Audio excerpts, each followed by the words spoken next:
A primeira vitrine de governança corporativa da América Latina apresenta. Bem, gente, boa tarde a todos. Eu queria iniciar registrando o meu agradecimento à organização do evento pela oportunidade que me deu de estar aqui para partilhar um pouco com vocês sobre tema de tamanha relevância que é governança. Eu falarei um pouco sobre governança pública e que reverbera diretamente no âmbito do funcionamento de todas as empresas que mantêm relação direta com o poder público e de todas as pessoas que são, em algum momento de sua vida, usuários de serviço público. Governança pública, eu costumo dizer, por onde eu passo nesse nosso país, é o caminho para transformar a administração pública no Brasil. Todo mundo tem algum apontamento para fazer sobre a administração pública. Eu, até hoje, não encontrei uma única pessoa que não tivesse uma vírgula, um porém, ao falar da administração pública. Olha que eu já andei bastante por esse nosso país, já estive em inúmeros rincões de Oiapoque e Achuí, e já ouvi pessoas dizendo, olha, aqui no meu município o serviço público é maravilhoso, a prefeitura está indo bem demais, porém, em todos os cantos, a gente percebe as pessoas tendo algo para ponderar sobre o funcionamento do poder público. Sempre tem o que melhorar. E a governança é o caminho para que as coisas melhorem. Por quê? O que vem a ser, gente, a governança pública. Eu costumo dizer que governança não é sinônimo de governo, tampouco de administração. Algumas pessoas pensam, olha, falar de governança é falar de governar, é falar de administrar. Eu digo, é verdade, só que não é sinônimo. Porque governança nos leva a uma maneira de fazer gestão, a uma maneira de administrar, maneira que busca levar à concretização máxima dos princípios constitucionais que regem o funcionamento da administração pública. A base da governança pública está na Constituição Federal. Conquanto não exista no texto constitucional a expressão governança pública, a Constituição nos traz todos os elementos para aquilo que a governança pública propõe. E como é uma gestão que busca implementar a governança pública? O que é que a governança pública realmente traz de diferencial para a gestão pública? Eu costumo dizer que governança pública, ela compreende 3 mecanismos que impõem à administração 3 tipos de condutas para entregar resultados. E hoje nós temos, em termos de legislação, um decreto federal, já tem alguns anos, que estabelece a política de governança no âmbito da administração pública federal, um projeto de lei que está tramitando no Congresso Nacional, já aprovado na Câmara, em vias de aprovação no Senado. Então, ainda esse ano, a tendência é que nós tenhamos finalmente aprovada a Lei da Governança Pública no Brasil. E quando a gente pega esse material para estudar, a gente vai verificar que a definição da governança nos leva a 3 mecanismos, que são liderança, estratégia e controle. Falar de governança é falar de liderança, de estratégia e de controle para implementar 3 tipos de conduta na gestão. E quais são essas 3 condutas? Avaliar, direcionar e monitorar. Liderança, estratégia e controle para avaliar, direcionar e monitorar a gestão, fazendo com que a gente consiga entregar resultado efetivo para a sociedade. E a ideia de governança pública se origina do mundo corporativo. O mundo corporativo antes começou a trabalhar com a ideia de governança. Aliás, é comum a gente trazer para a seara pública ideias que surgem primeiro no âmbito empresarial. Governança corporativa, compliance, ESG.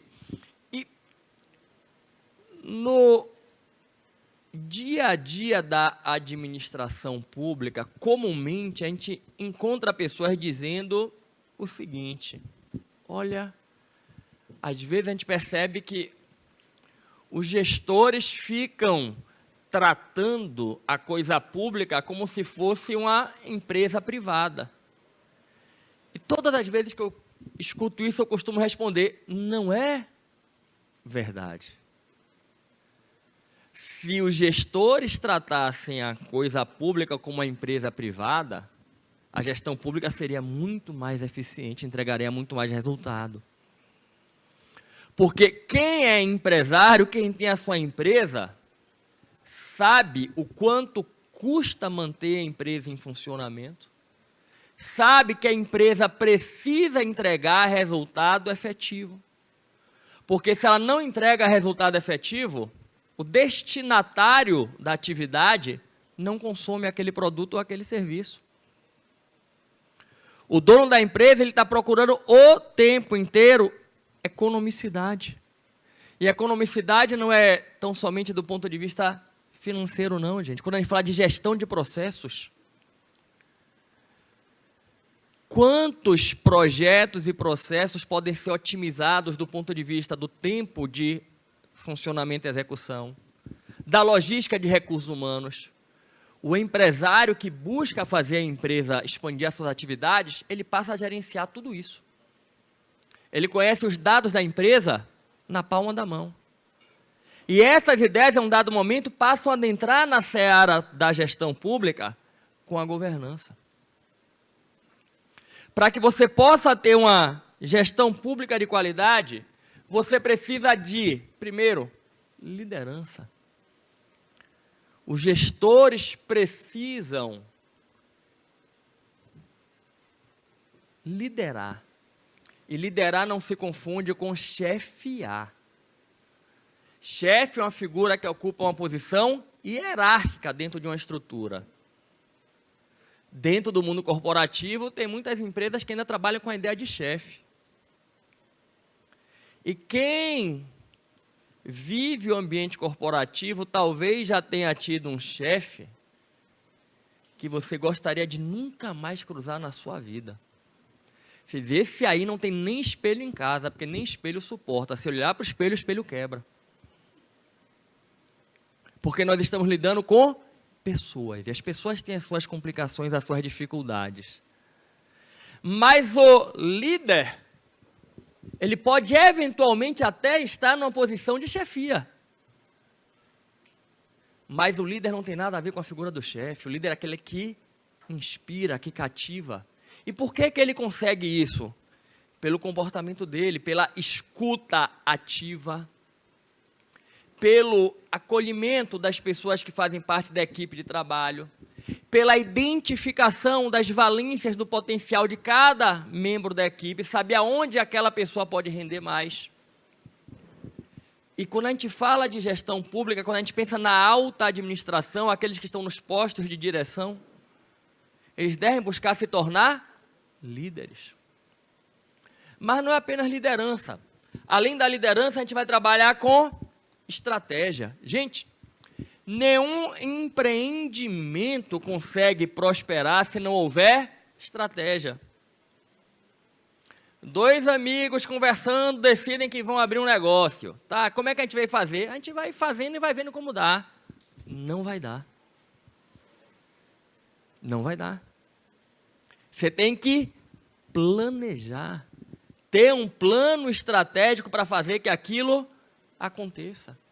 O mercado empresarial tem inúmeros exemplos de grandes empresas que quebraram porque não adotaram soluções estratégicas para compreender a mudança da realidade tecnológica. A mudança do público consumidor, a mudança do próprio mercado. tem algumas empresas que muitos que aqui estão consumiram os serviços e que hoje não existem mais. Porque não se adaptaram à nova realidade, porque não houve o quê? Estratégia empresarial. E isso vale no âmbito da administração pública. A administração pública que não tem planejamento adequado não entrega resultado eficiente. Não entrega resultado eficiente. Olha, quem é empresário que tem algum tipo de relacionamento com o poder público, tem um contrato decorrente de alguma licitação, ou adentrou numa parceria público-privada, se da parte da administração pública é uma gestão que não tem estratégia, não tem planejamento, esse empresário vai sofrer. Doutor, se preocupe não que você vai receber, mas vai atrasar um pouquinho. A gente não deixa passar de 4 meses sem pagar a sua fatura mensal, mas não se preocupe não que você recebe. Isso não pode ser normalizado. Como assim eu vou prestar o meu serviço e eu não sei quando eu vou receber? Eu já tive a oportunidade de atuar como advogado num caso de uma empresa que tinha contratos com o poder público e que, detalhe, o prazo de pagamento da nota fiscal já era de 90 dias. Já era no contrato. Ele dizia, doutor, para eu me mobilizar para prestar o serviço, eu já tinha que pegar capital de giro. Então, eu já fazia empréstimo. Que eu começava a trabalhar para receber dentro de 120. Porque fechou os 30 dias, eu mandava a nota, tinha 90 para me pagar. Então, eu já começava devendo do empréstimo que eu fazia para poder mobilizar o meu pessoal para trabalhar e executar o contrato. E aí chegou uma hora que o pessoal começou a atrasar esses 120 dias. A empresa não sobrevive, a empresa não tem como aguentar. A empresa não tem como aguentar. Isso é reflexo de quê? De falta de gestão estratégica por parte da administração pública. E além da estratégia, o terceiro pilar, o terceiro mecanismo da governança, que é controle. Gente, controle é fundamental em toda e qualquer organização, seja pública ou privada. Rapaz, como é que a empresa teve prejuízo nesse semestre se o faturamento cresceu? O dono perguntou. Aí ele ouviu do seu gestor financeiro, você quer realmente saber? Como é que a gente conseguiu ter prejuízo, mesmo tendo aumentado o faturamento? Ele, claro que eu quero, eu sou o dono da empresa. Porque você, como dono da empresa, mandou realizar um bocado de gasto que não cabia dentro do nosso faturamento. Tentei te alertar algumas vezes, você dizia, eu sou o dono, é para fazer. Eu imaginei que você, como dono, sabia o que estava fazendo, tinha controle dos números. Que você ia me surpreender dizendo que conseguiu um recurso extra, um contrato novo para a empresa. Mas não. Ele não tinha controle sobre a própria empresa e terminou chegando a esse exemplo que eu trago aqui, que ele faz parte da vida real. E quando a gente vai para a gestão pública, isso também acontece. E com um detalhe, é que na gestão pública, muitas vezes as pessoas olham para ela achando que é um poço sem fundo, que tem recursos infinitos e que tudo cabe. Inúmeras vezes eu vi alguém procurar um ente público para oferecer um projeto, uma parceria que tem um custo estratosférico. Pouquíssimas vezes eu vi alguém chegar para o poder público com um projeto e dizer, olha, mas dá para enxugar isso aqui nesse projeto, dá para cortar isso, dá para cortar aquilo. Que é parte da premissa que, por ser o poder público, tem dinheiro infinito, então a gente, inclusive tem muitos setores que a iniciativa privada cobra um preço, se for prestar o serviço para alguém da iniciativa privada, e se for prestar para o poder público, é um outro preço. Você até entende um outro preço, mas às vezes é um outro preço 3 vezes maior.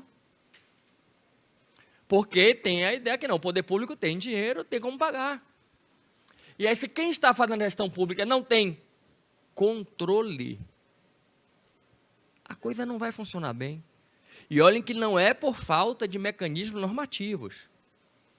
A Lei de Responsabilidade Fiscal estabelece uma série de metas. Tem meta bimestral, tem meta quadrimestral que tem que ser cumprida. Só que a gente tem uma prática que, quando você está com dificuldade de cumprir as metas fiscais, a gente faz o quê?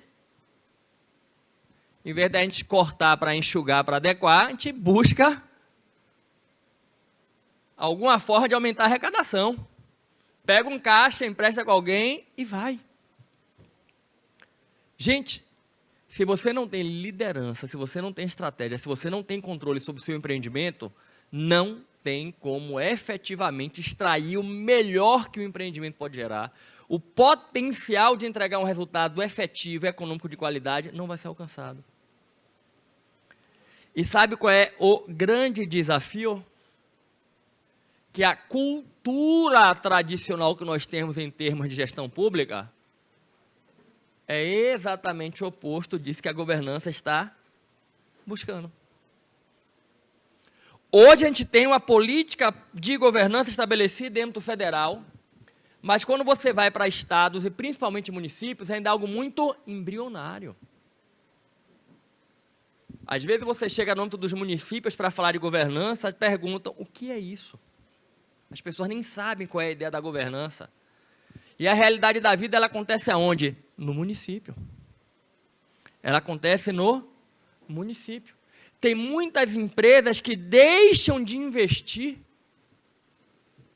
em parceria com o poder público ou em determinados municípios, porque não existe aquilo que a governança poderia transformar na realidade daquele município.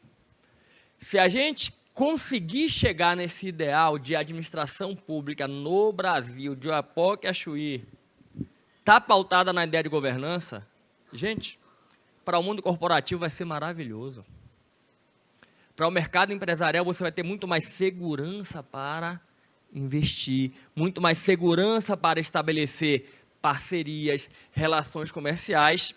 Agora, é um grande desafio. Eu, particularmente, sou um entusiasta da ideia da governança, tanto no mundo corporativo, como especialmente no ambiente público, porque eu sou um apaixonado pela seara pública, pelo direito público.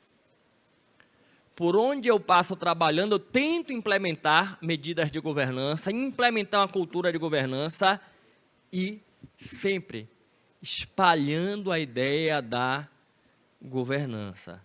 Me encaminho para o encerramento, porque o tempo eu vi ali já está se esgotando, deixando para vocês esse convite, que cada um de nós que aqui estamos, possamos abraçar a causa da governança no nosso país. Olha, eu estou começando a ouvir falar de governança pública por agora. É um ótimo começo. Começou a ouvir falar, tomou gosto, começou a estudar um pouco mais, comece a difundir essa ideia, comece a espalhar essa ideia. No ambiente corporativo, gente, as coisas às vezes acontecem com uma dinâmica muito melhor, mais acelerada, as travas são menores. No ambiente público existem uma série de elementos que impõem um ritmo um pouco diferenciado, por questões de controle e legalidade, que são fundamentais. Então, a gente ainda vai demorar um pouquinho para chegar nesse ideal. Mas cada passo que a gente dá, cada pequeno avanço, acreditem, é importantíssimo para, quem sabe, um dia a gente poder chegar nesse ideal. Eu quero, de novo, agradecer a organização do evento, pela oportunidade que me deu de estar aqui com vocês. Quero agradecer a cada um de vocês por estarem aqui dedicando aquele que hoje é um dos bens mais preciosos que nós temos, que é o tempo, para estarem aqui buscando compartilhar experiências nesse evento e, nesse momento, estarem aqui me escutando. Me coloco à inteira disposição dos senhores para em outro momento, a gente poder compartilhar ideia, a gente poder debater o que vocês precisarem. Os meus contatos a organização tem. O meu Instagram eu vou deixar aqui no ar. Quem tiver Instagram, quiser acompanhar, vai ser tudo junto. Professor Rafael Barreto. Segue o Professor Rafael e o sobrenome Barreto tem 2 R's e 2 letras T. À inteira disposição, vai ser uma alegria me comunicar com vocês, compartilhar ideia com vocês, tá? Meu muito obrigado.